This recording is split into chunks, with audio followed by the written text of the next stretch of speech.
안녕하세요. 여자의 인생은 마음부터가 진짜라는 책이 있을 정도로 마흔이라는 나이는 참 인생에서 꽤 중요한 시기인가 보다는 생각이 들어요. 실로 제 주변에도 딱 그 나이 때 인생의 터닝 포인트가 된 사람이 있어 더욱 실감하게 되었죠.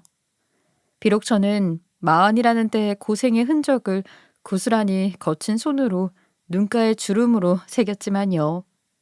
제게는 참 열심히 사는 남편이 있어요. 저는 세상에서 그런 남편이 가장 자랑스럽죠. 그 마음은 지금도 여전히 변하지 않고요. 힘들게 사는 가정이지만 남편과 저는 큰 불화 없이 가정을 잘 꾸려 살았고 여전히 그렇게 지내고 있어요. 하지만 그런 저희에게도 시련은 있기 마련이고 하필 그 시련을 안겨준 사람이 바로 그이의 가족 중 누군가였다는 건데요. 그때의 이야기를 해보고자 이렇게 사연까지 보내요. 남편은 이남 중 첫째입니다. 서방님도 저희와 비슷한 시기에 결혼하였어요. 저와 남편이 결혼한 뒤 10개월 후에 바로 서방님도 식을 올렸거든요. 그 덕인지 동서와 꽤 빨리 가까워질 수 있었어요. 남편과 서방님도 사이가 좋았던 건 또 한몫했고요. 저는 동서를 보면서 참 대단한 사람이라는 것을 많이 느꼈어요. 언제나 노력을 하는 사람이었으니까요. 제가 이런 말을 하는 이유는 동서는 안 좋은 일을 겪어도 거뜬히 일어서는 사람이었다는 것을 직접 보았기 때문이에요. 제게는 없는 용기를 가지고 있던 멋진 사람이었어요. 동서는 원래 일반 중소기업에 다니는 사람이었는데 대학을 졸업 후 곧장 그곳에 취업을 해 쭉 있었다고 해요. 그런데 회사에서 불미스러운 일을 겪게 되었고 그로 인해 잘리는 최악의 상황까지 생기고 말았죠. 처음 동서가 회사에서 잘렸다는 소식을 접했을 때는 제가 다 안타깝다는 생각이 들 정도로 많이 놀랐어요. 자신의 일에 대한 자신감이 어마어마했던 사람이었으니까요. 그런 만큼 상심도 컸을 테죠. 동서는 한동안 꽤 많이 우울해했어요. 걱정도 많았고요. 한참 열심히 일해서 하루라도 빨리 안정적인 가정을 꾸려야 한다는 부담감도 안고 있어서 더욱 그랬던 거였을 겁니다. 동서의 상심이 얼마나 클지 이해가 갔지만 그렇다고 제가 해줄 수 있는 거라곤 동서에게 더 좋은 기회가 올 거라고 말해주는 것 말곤 달리 해줄 것이 없었어요. 저 역시 아등바등 하루를 살아가는 처지이니까요. 하루는 동서와 만나 커피를 한 잔 마셨던 적이 있었어요.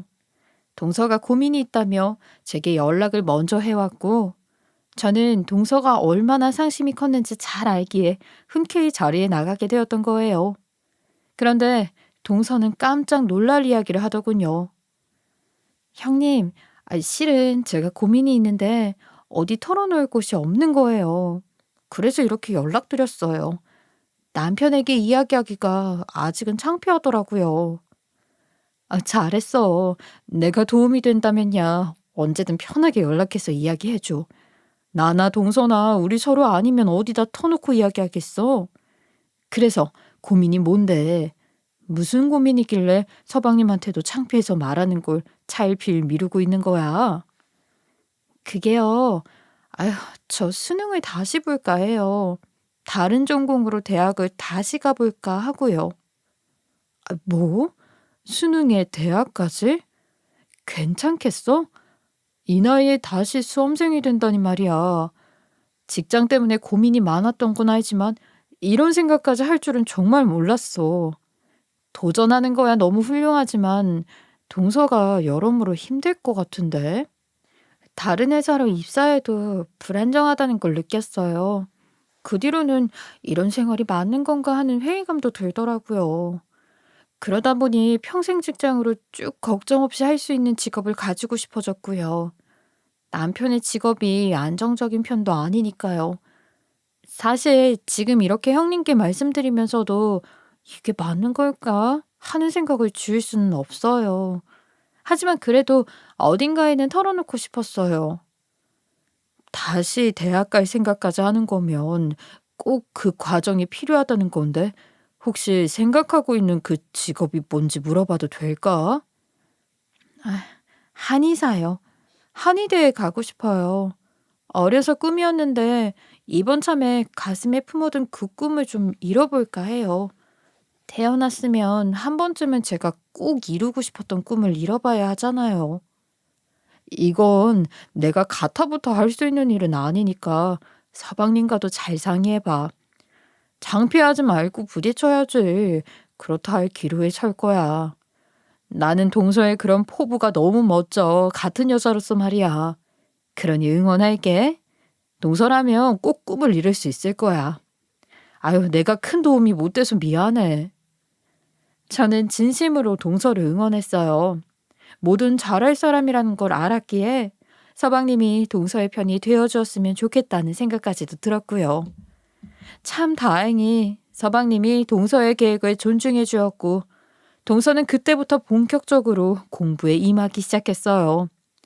물론 시부모님께서는 반대가 좀 심한 편이었어요. 아무리 지금은 젊다고 해도 한두 해 공부해서 될 것도 아니니 걱정이 앞섰던 거죠. 하지만 동서는 시부모님의 만류에도 굴하지 않고 공부를 시작하게 되었어요. 하지만 온 시간을 다 공부에만 쏟지는 못했어요. 동서의 벌이가 끊기고 서방님의 외벌이만으로 지내기에는 부족함을 느낄 수밖에 없었으니까요. 그래서 동서는 아르바이트를 겸하면서 공부를 시작했어요. 저는 동서가 그렇게 지내는 동안 살뜰히 챙겼죠. 집안일을 조금이라도 덜어주고자 반찬과 국을 만들어 동선에 가져다 주기도 하고 제가 일찍 일을 마친 날은 동선에 들러 집안일을 도와주기도 하면서요. 원래도 친하게 지냈지만 그 이후부터는 저를 친언니 따르듯 따랐어요. 그렇게 동서지간의 사이는 더욱 돈독해져만 갔죠. 둘 다 좋지 않은 형편이라 장을 보거나 다른 물건을 사게 될 때에도 같이 다니면서 나누기도 하고 더 싼 곳을 찾아다니며 쇼핑을 하기도 했어요. 혼자 다니다 저렴하고 좋은 것을 발견하면 꼭 서로의 것을 챙겼고요. 저는 동서와 가까이 지내는 게 참 다행이라는 생각까지도 들었어요. 한 동네에 사니까 가능한 것들이 많았거든요. 그렇게 자그마치 6년 동안 수능 공부를 한 동서는 정말로 한의대에 들어가게 되었어요. 한의대는 문과도 지원할 수 있어 문과 전형으로 들어갔다고 하더라고요. 27에 시집 온 동서는 33이라는 나이가 되어서야 한의대에 입학을 하게 된 겁니다. 하지만 얼마나 대단한 일이에요. 30이 넘는 나이에 대학생이 되어 또 한 번 캠퍼스를 즐길 수 있다는 것도 자신의 꿈에 가까워졌다는 것도 말이에요. 시댁에서는 그때까지도 시선이 곱지는 않았어요. 뭐 대놓고 으름장을 놓거나 한 건 아니지만 서방님 걱정을 많이 하셨죠. 동서는 그런 시부모님께 열심히 해서 졸업하고 한의사가 되면 그간 걱정 끼쳤던 것과 자기 남편의 그늘 아래에서 보냈던 그 시간 모두 보답하겠다며 늘 미안하고 감사하다고 말하곤 했어요. 그렇게 마음이 따뜻하고 착한 동서였습니다.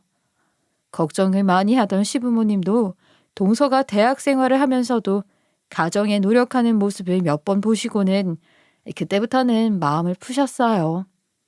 그 후부터는 시부모님께서는 우리 집 며느리들이 생활력은 참 좋다며 칭찬도 해주시곤 했죠.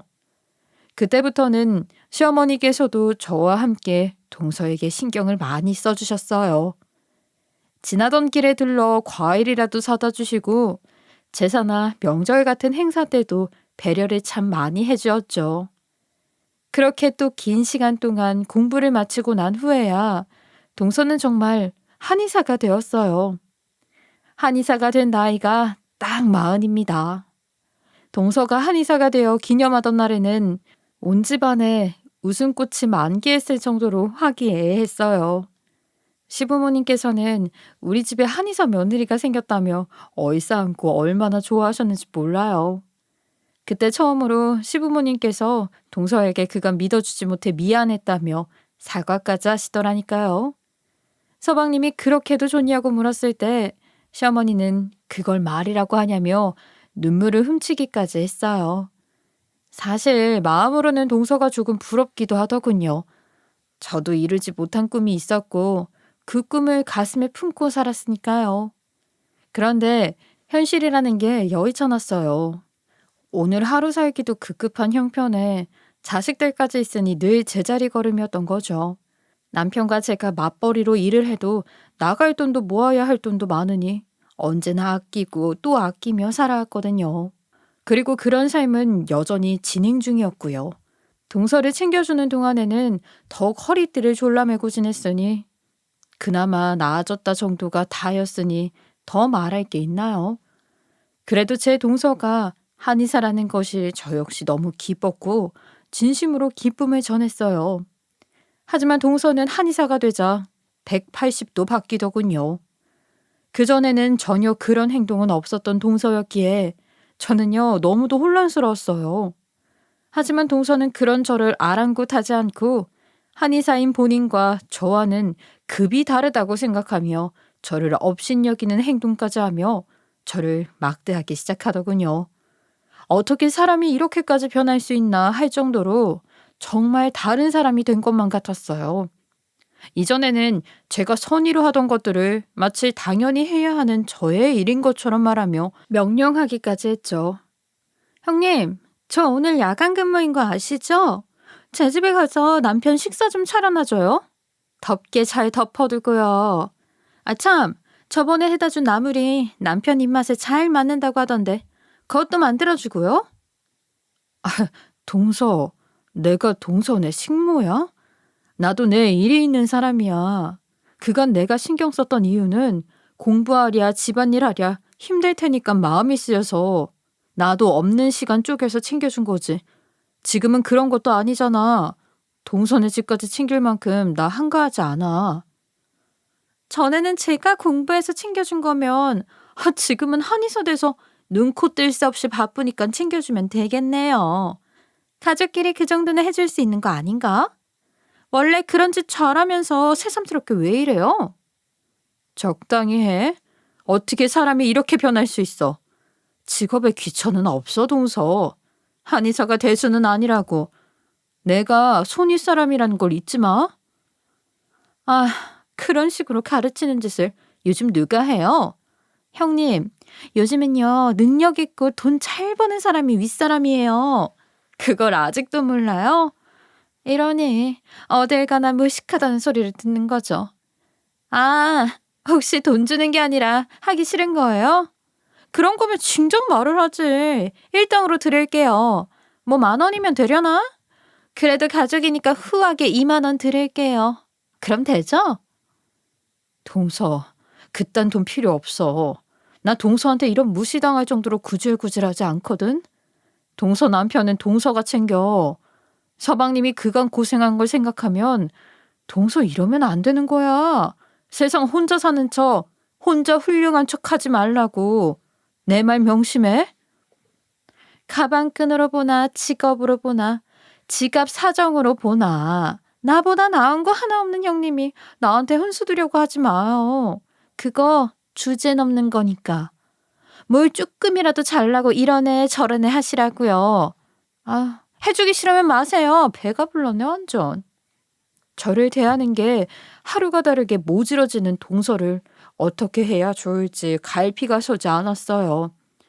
예전에는 참 솔직하고 싹싹한 모습이 예뻤던 동서인데 지금은 그저 사람을 홀대하는 못난 사람, 그 이상도 이하도 아니더라고요. 제게 자신은 한의사가 되어 바쁘니 자신의 집안일까지 아무렇지 않게 시키려는 동서를 보면서 동서가 공부하는 동안 챙겨주기 위해 노력했던 제 자신이 밉게 느껴질 정도로 후회가 되었어요. 그러다 보니 예전에 가까웠던 사이는 사라지고 골만 점점 깊어져 갔죠. 그러는 와중에 딸이 학원을 늘려달라고 배우고 싶은 악기가 있다며 몇 날 며칠을 졸라댔어요. 하지만 이미 아이들 사교육비만 해도 어마어마한데 거기다 취미를 위한 학원까지 보내기에는 경제적으로 무리가 있었어요. 그래서 절대 안 된다며 반대를 했고요. 그런데 이 딸이 어려서부터 그렇게 시부모님을 따르더니 저희가 원하는 것을 들어주지 않는다며 포르르 가서 고자질을 했고 하필이면 그 이야기가 동서의 귀에까지 들어가게 된 겁니다. 동서는 그걸 놓치지 않고 저를 상대로 또 한 번 무시하는 말을 쏟아내더군요. 그런데 그 수준이 얼마 전과는 전혀 비교도 되지 않을 만큼 무례했어요. 그 뒤로 한동안 연락도 없더니 무슨 일이야, 동서? 또 저번 같은 이야기를 하려는 거면 난 더 통화하고 싶지도 않으니까 용건만 간단히 말해줘. 용건이라. 형님도 참. 우리가 언제 꼭 용건 있을 때만 통화했나요? 그냥 안부처 연락 드리는 거죠. 그런데 이번에 유민이가 학원 보내달라고 뗐었다면서요? 보내줄 수 없는 이유는 당연히 빠듯한 경제력 때문이라고요. 어머님도 참 별 쓸데없는 이야기를 다 하셨네. 동서는 신경 쓸 거 없어. 이런 사소한 것 하나까지 간섭하려고 굴지 말아줘. 부탁할게. 형님, 그렇게 이야기하면 저 서운해요? 혹시 알아요? 저한테 잘 보이면 유민이가 원하는 그 학원 제가 몇 달치 정도는 학원비 내줄지요. 그리고 간섭이 아니라 관심이죠. 가족들한테 이만큼의 관심도 갖지 말라는 건 아니죠. 그래, 그 관심 정중히 사양할게. 나 지금 바쁘거든. 그냥 안부차 연락한 거랬으니까 다음에 통화해. 형님이 바쁜데 저보다 바쁘시겠어요. 번데기 앞에서 주름 잡는 것도 아니고 형님이 바쁘다는 표현을 하니까 웃음이 다 나네요. 돈도 없으면서 사교육비라고 무슨 돈을 그렇게 흥청망청 쓰세요? 애들 어차피 공부도 잘 못하는데 보낸다고 뭐가 달라지나. 돈이 없으면 애라도 덜 낳았어야 하는데 정말 대책 없는 분들이시라니까. 동서, 예의 좀 차려줄래? 무시하는 것도 정도가 있지. 애를 키워보지도 않아놓고 함부로 말하면서 설쳐대지 마. 부모 마음이라고 눈꽃만큼도 모르는 동서가 그런 말 하면 우습다고. 그리고 내 애들이 뭘 못한다는 거야? 동서가 생각하는 그 이상으로 충분히 잘하고 있는 애들이라고. 말 조심해. 처음에는 말로만 무시하는 듯 했지만 제가 그런 동서에게 큰 소리를 쳤던 게 마음에 들지 않았는지 나중에는 더욱 악랄한 짓들을 해대기 시작했어요. 시댁에 찾아가서는 저를 아주 나쁜 사람으로 만들어 놓기도 했죠. 시아버지의 생신날 하필이면 일이 늦게 끝나 평소보다 늦게 찾아뵙게 되었어요. 뒤늦게 시댁에 도착해 들어가니 시선이 저에게 쏠렸는데 가족들의 표정이 좋지 못하더라고요. 그런데 곧 그 이유를 알게 되었어요. 동서가 시부모님께 너무 뻔뻔하게도 거짓말을 늘어놓아서였어요. 나중에 먼저 도착했던 남편이 제게 조용히 다가와 넌지시 물어보더라고요. 제가 동서에게 시부모님의 생일상을 준비하는 게 번거롭다는 식으로 이야기를 했었냐고요. 저는 그 말을 듣는데 너무 황당했습니다. 시아버지의 생신 며칠 전 동서가 제게 연락이 와서는 자신이 이번은 챙겨드리고 싶다고, 그러니 저는 편하게 일 마치고 오라고 말했었거든요. 동서가 먼저 이렇게 적극적으로 나온 게 처음이라 의아하긴 했지만 그래, 이제 능력이 되니까 그간 못 해드렸던 걸 이렇게나마 챙겨드리고 싶은 거구나 생각했죠. 하지만 동서의 의도는 전혀 달랐어요. 남편의 말로는 동서가 마치 제가 하기 싫어 자기에게 떠밀듯 맡겼다는 식으로 이야기를 했고, 남편이 그럴 사람이 아니라고 말은 했지만 동서는 통화했던 목록까지 보여주며 증명해 보였다는 거예요. 저는 그 말을 듣는데 순간 속에서 뜨거운 무언가가 확 치밀어 올랐어요. 하지만 시부모님 앞에서 그런 모습을 보일 수는 없는 노릇이잖아요. 저는 시부모님께 준비해온 선물을 전해드리고는 곧장 시댁에서 나와버렸어요. 그리고 다음날 동서에게 연락해 어떻게 그런 거짓말을 할 수 있느냐고 물으니 동서는 아주 호탕하게 웃으며 기가 막힌 말을 하더군요. 동서, 어떻게 시부모님 앞에서 그런 거짓말을 할 수 있어? 내게는 분명 동서가 준비하고 싶다고 해놓고 뭐? 내가 챙기는 게 번거롭다고 했다고? 해도 너무한 거 아니야? 도대체 나한테 왜 이래? 형님, 가족들이 그 말을 철석같이 믿더라니까요. 나도 믿을 줄 몰랐죠. 형님이 시부모님 챙긴 세월이 얼만데. 그쵸? 시부모님이 형님을 너무 아끼는 척하니까 눈부셔서 볼 수가 있어야지. 그래서 장난 한번 쳤는데 이거 너무 재밌네요. 뭐? 장난? 동서가 애야? 나이도 먹을 만큼 먹은 사람이 가족 관계를 작정하고 망쳐놓으려고 한 것도 모자라 그걸 장난이라고 표현해. 동서 설마 한의사 됐는데 시댁에서 동서 대하는 태도는 크게 안 달라져서 그거 괜히 심술 부린 거야? 심술이면 뭐 심술이겠죠. 집불도 없는 시부모님이 형님을 예뻐하고 신임하는 동안 공부하는 나를 못 믿어하고 답답해 하셨잖아요. 그래서 그게 너무 마음에 안 들더라고요. 그래서 한번 해본 거예요. 근데 왜 이리 오버해요? 장난 좀 친 걸 가지고. 동서 정말 못됐구나.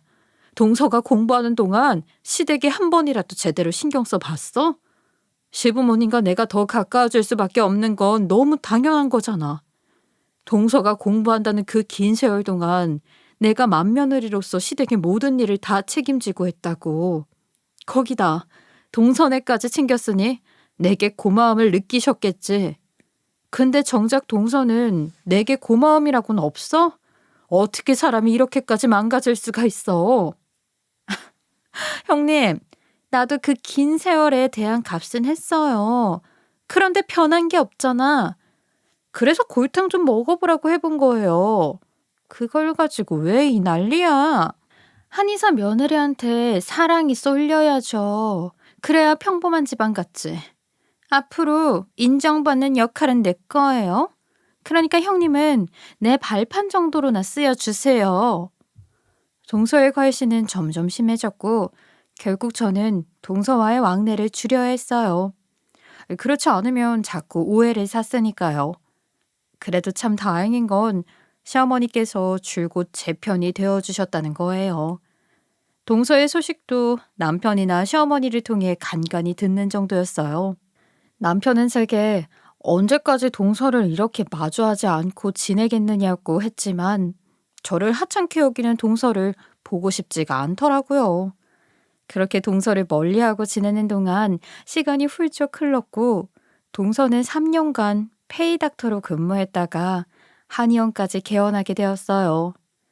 그런데 동서는 제게 그렇게 큰 소리를 치고 급이 다르다는 둥, 쥐뿔도 없다는 둥 무시해놓고 정작 한의원 개원하는 것도 시부모에게 돈을 달라고 해서 개원을 한 거더군요.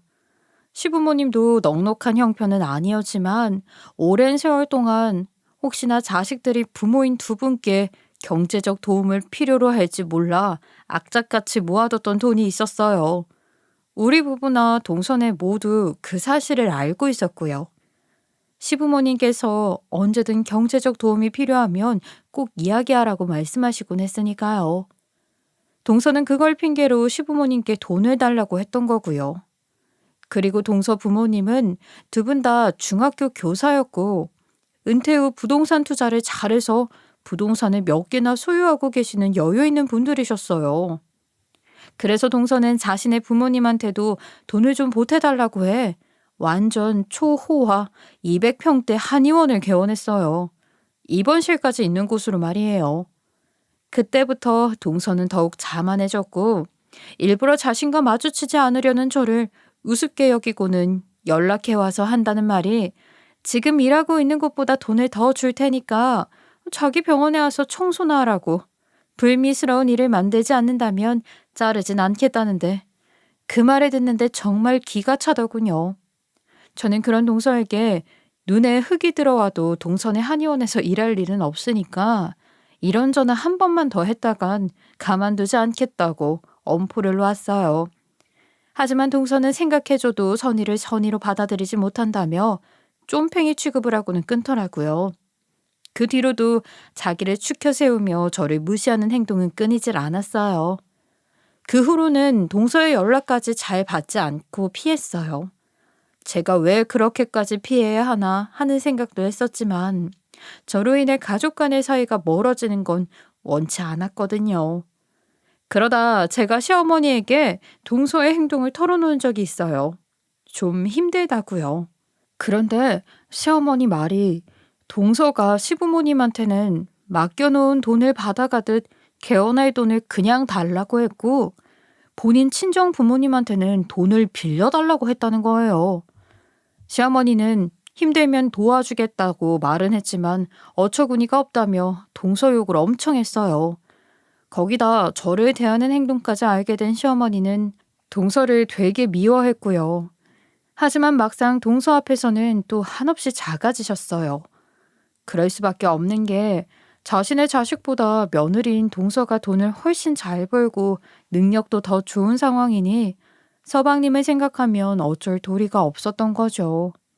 그래서 시어머니는 동서에게 큰 소리 치는 것 대신 저와 같이 동서 흉을 엄청 보았어요. 저도 동서에게 안 좋은 감정이 있던 터라 시어머니께 털어놓곤 했고요. 그러는 사이 동서의 한의원 인테리어가 끝나고 개원하는 날이 다가왔어요. 축하해주고 싶지 않은 마음이 굴뚝이지만 그래도 윗사람으로서 속 없는 짓까진 하지 말자 싶어 동서의 개원 선물로 없는 살림에 현금 서비스까지 받아 봉투에 50만 원을 넣어가지고 갔어요.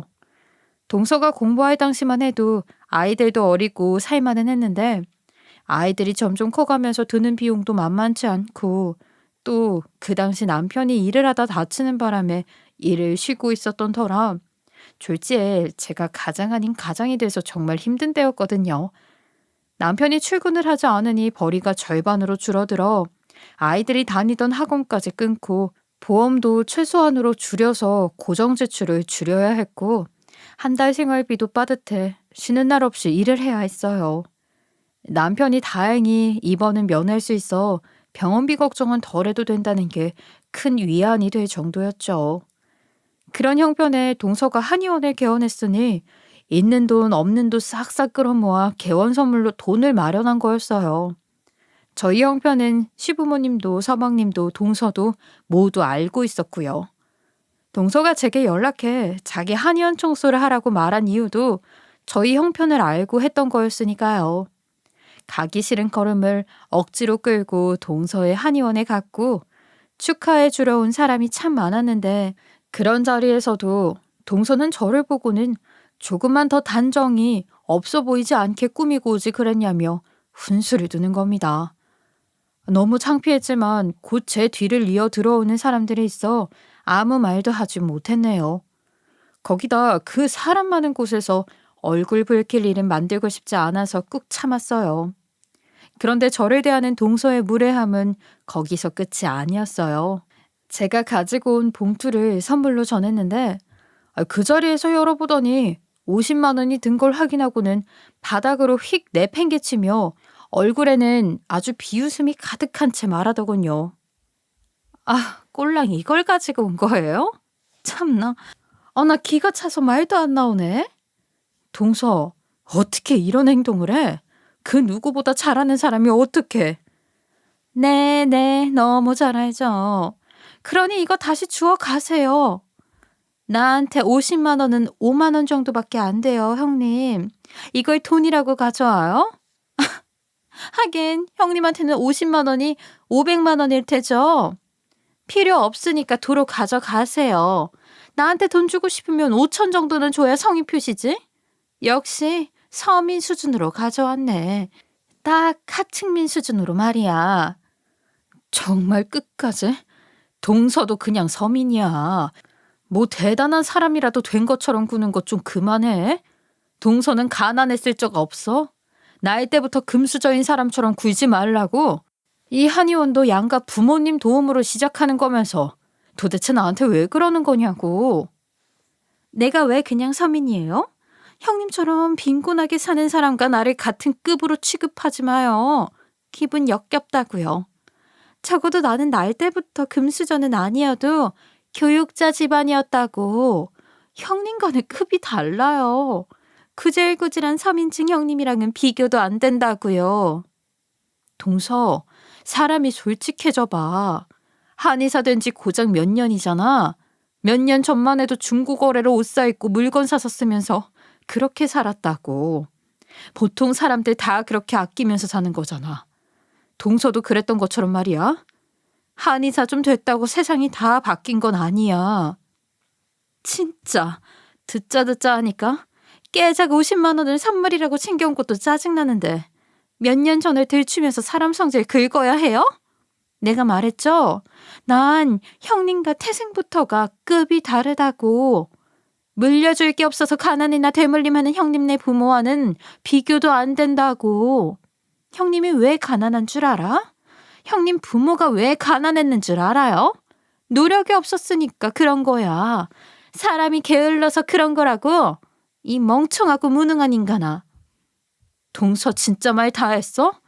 네가 뭐가 그렇게 잘났다고 내 부모까지 싸잡아 모욕을 해? 한의사가 대수야? 한의사는 뭐 서민 아니냐고. 네가 뭐가 그렇게 잘났는데 네가 공부한다고 흘려버린 시간 동안 희생한 사람한테 감사할 줄도 모르는 동서야말로 멍청하고 무능한 사람인 걸 왜 몰라? 내가 왜 감사해야 하는데? 내가 눈치 봐가면서도 놓지 않고 노력한 결과가 이거야. 형님, 직업에는 귀천이 없다고 생각하죠? 아니요. 직업이 가장 귀천을 뚜렷하게 알려주는 수단이에요. 내가 노력해 부귀를 누릴 때 형님은 보세요. 여전히 빈천하게 살고 있잖아요. 제발 형님의 그 빈천을 부끄러워하며 살아요. 가난은 죄예요. 알겠어요? 죄 짓고 사는 범죄자 주제에 입만 살아서는? 솔직히 동서도 몇 년 전만 해도 그저 가난하게 살고 그 가난에서 벗어나고 싶어 하던 사람 중 한 명이었어요. 중고거래로 물건 사는 것에 도 같을 정도로 자주 이용했고요. 마트보단 시장을 찾아다니며 단돈 100원이라도 더 싼 걸 찾아다녔어요. 그러면서 한의사 됐다고 자기가 무슨 왕족 혹은 귀족이라도 된 것처럼 행실하는 게 황당하고 화가 났어요.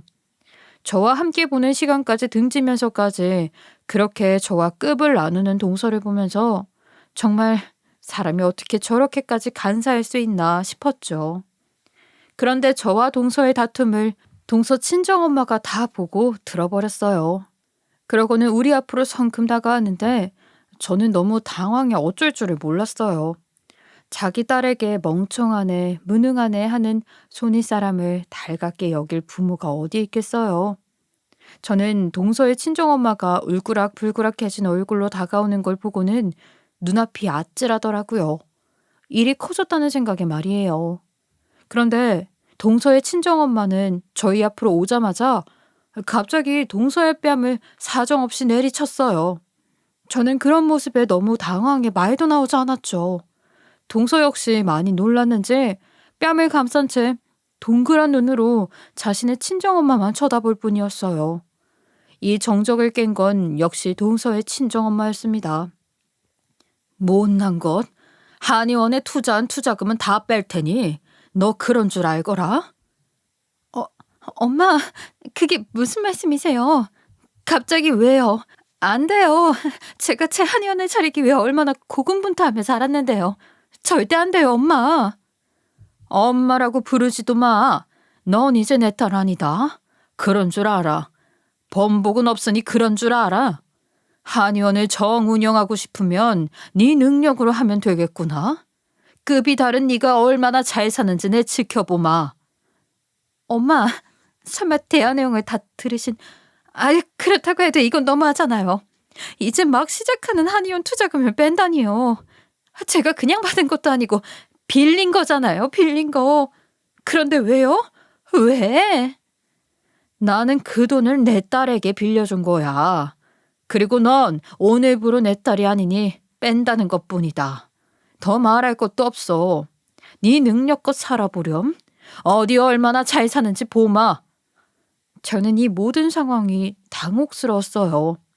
동서는 저를 죽일 듯이 노려보더니 그 자리를 떴어요. 그런 동서의 뒷모습을 한참이나 바라보던 동서의 친정엄마는 깊은 한숨을 내쉬었고 곧 내리깔았던 시선을 제게 마주한 채 언제부터 이런 괄시를 당했던 거냐고 묻더군요. 저는 머뭇거리다 동서가 한의사가 된 후로 줄곧 이어져 왔고 오늘 크게 터진 거라고 털어놓았어요. 동서의 친정엄마는 이런 식으로 밝히고 싶지는 않았는데 이제 더 미룰 수도 없겠다며 이해하기 어려운 말을 하더니 제게 너무 미안하다며 자식을 잘못 키웠다며 사과를 하시는 거예요. 저는 너무 당황스러웠어요.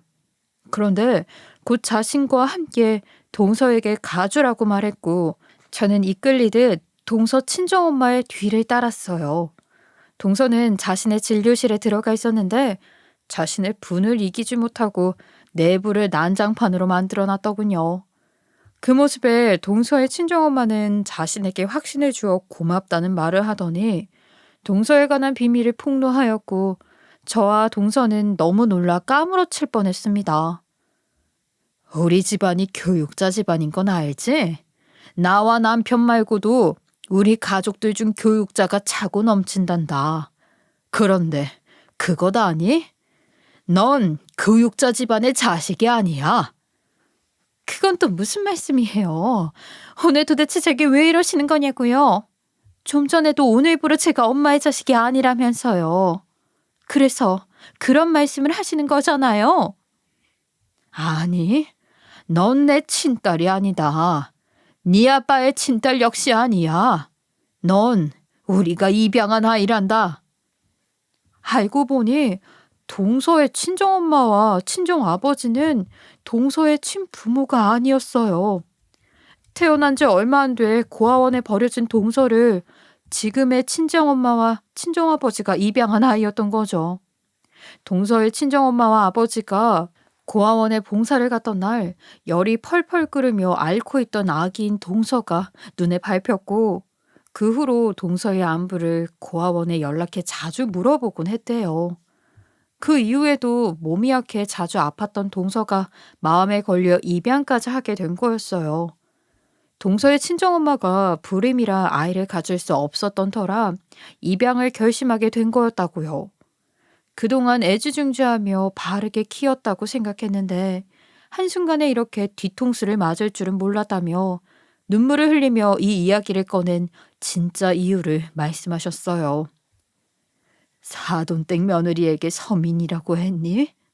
그렇게 급을 나눈다면 넌 어디쯤에 속하는 거니?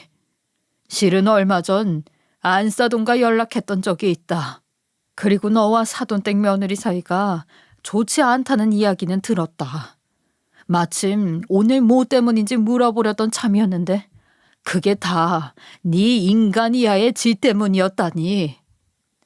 엄마, 오해야, 오해예요. 나도 억울하다고요. 내가 처음부터 그렇게 못나게 군 건 아니란 말이에요. 믿어주세요, 예? 아니, 변명할 필요 없구나. 내가 너의 비밀을 이렇게 이야기될 줄은 몰랐지만 결국 이렇게 안 좋은 결말이 되는구나. 앞으로 넌 우리 부부의 자식이 아니야. 다시는 자식이란답시고 아무 연락하고 찾아오고 그럴 필요 없어. 법적으로도 정리할 거니까 말이야. 한의원 투자금 뺀다는 것도 번복은 안 할 테니 그런 줄 알아. 동서 친정엄마는 동서에게 이제는 부모 자식 간의 연을 끊자고 이야기했고 이 모든 이야기를 한의원 개원식 날 축하해주기 위해 찾아온 많은 사람들이 모두 듣게 되었어요. 동서는 그제야 자신의 미련했던 어리석음을 제게 싹싹 빌며 사과하더군요. 하지만 그런다고 달라지는 건 없었어요. 얼마 뒤 동서 친부모는 파양 신청을 했고 투자금도 다 빼버렸거든요. 이 일로만 본다면 사실 이렇게 파양까지 할 필요는 없죠. 하지만 파양을 하게 된 이유는 또 있었습니다. 나중에 동서 친정엄마가 시어머니와 따로 만남을 가졌고 그날의 일을 시어머니는 제게 이야기해 줬어요.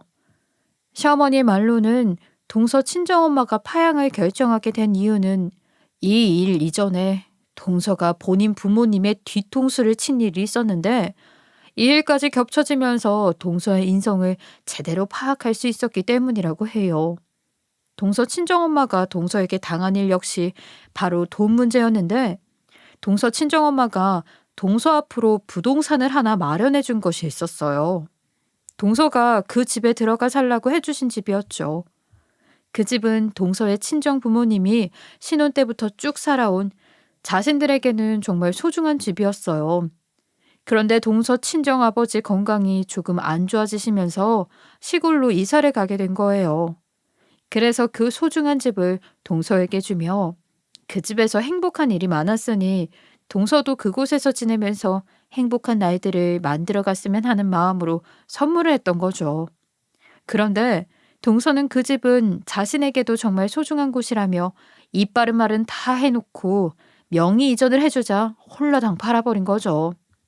나중에 그 사실을 알게 된 동서 친정 부모님이 동서에게 왜 말도 없이 팔아버렸냐고 따지자 동서는 어차피 법적으로 내 집인데 내 마음대로 파는 게 당연한 것 아니냐며 선물해줬으면 그만이지 그걸 구워 먹든 삶아 먹든 그건 자신 마음이라며 이미 팔아버린 걸 다시 물을 수도 없으니 그만 신경 끄라고 팔아서 벌게 된 돈은 감사히 잘 쓰겠다며 했다는 거예요. 거기다 줄 거면 좀 좋은 걸 주지 허름한 집 한 채 딸랑 주냐며 팔아도 돈도 안 되더라고 말하기까지 했다더라고요. 거기다 그 집을 팔고 벌게 된 돈까지 홀라당 다 써버렸고요. 그때는 동서의 말처럼 이미 저질러 버린 것을 어쩔 도리가 없으니 넘어갈 수밖에 없었지만 그때의 실망감은 말로 표현이 다 안 될 정도였다고 해요. 그런데 저를 꽤 오랫동안 괴롭혔다는 사실까지 알게 되고 모든 상황을 알게 된 이상 더는 자신들의 자식으로 덕을 보게 될 수는 없다고 판단되었던 거죠. 거기다 파양과 함께 얼마 뒤 한의원에 투자한 투자금도 싹 빼갔다고 해요. 그 이후 시부모님도 동서의 만행에 대해 더는 넘어갈 수 없다고 판단되어 시부모님 역시 한의원에 투자한 투자금은 빼겠다고 동서에게 엄포를 놓았어요. 동서는 그제야 눈물 콧물을 다 빼며 시댁에 저와 온 가족을 모아두고 그간 자신이 저를 홀대한 것, 거짓으로 저와 시댁의 오해를 야기한 것까지 털어놓고 사죄를 했어요. 그러니 제발 투자금만은 빼지 말아달라고요. 이미 동서 친정엄마가 투자금을 뺀 탓에 대출까지 받아 메꿔서 시부모님이 주신 돈까지 빠지면 운영할 수가 없다고요. 하지만 시부모님은 우리 가족 관계를 엉망으로 만들어 놓은 며느리에게 도움을 줄 수 없다고 잘라버렸고 결국 얼마 뒤 투자금은 정말 빼버렸어요. 그리고 이 모든 사실을 알게 된 서방님은 동서의 밑바닥을 보고는 정이 떨어져 하루도 같이 살고 싶지 않다며 동서를 상대로 이혼소장을 날렸고요. 저는 이 일이 커진 후에야 동서의 괴롭힘에서 벗어날 수 있었습니다. 아무리 돈과 명예, 권력을 갖게 된다고 해도 사람이 이렇게까지 변할 수 있다는 걸 이번 경험을 통해 제대로 알게 된 것 같아요. 사람이 인생을 살아가면서 한결같은 모습이 얼마나 중요한 건지 다시금 깨닫게 되었던 경험이라고 생각해요. 사실 동서가 했던 말 중 아직까지 가슴에 맺혀 잊혀지지 않는 말이 하나 있어요. 가난은 유죄다라는 말이요. 가난하고 싶어서 가난한 사람 없고 그 가난한 사람들도 매일을 그 누구보다 노력한다는 것을 동서가 부디 알게 되었으면 좋겠네요. 예전에 자신도 그랬으니까요. 예전보다 지금은 더 살기 팍팍한 날들의 연속인 것 같아요. 저뿐 아니라 누구든 그럴 테죠. 부디 더 좋은 날, 더 값진 날이 많이 찾아와서 이 힘든 삶 속에 활력이 되어주길 바라봅니다. 제 긴 사연 들어주셔서 감사합니다.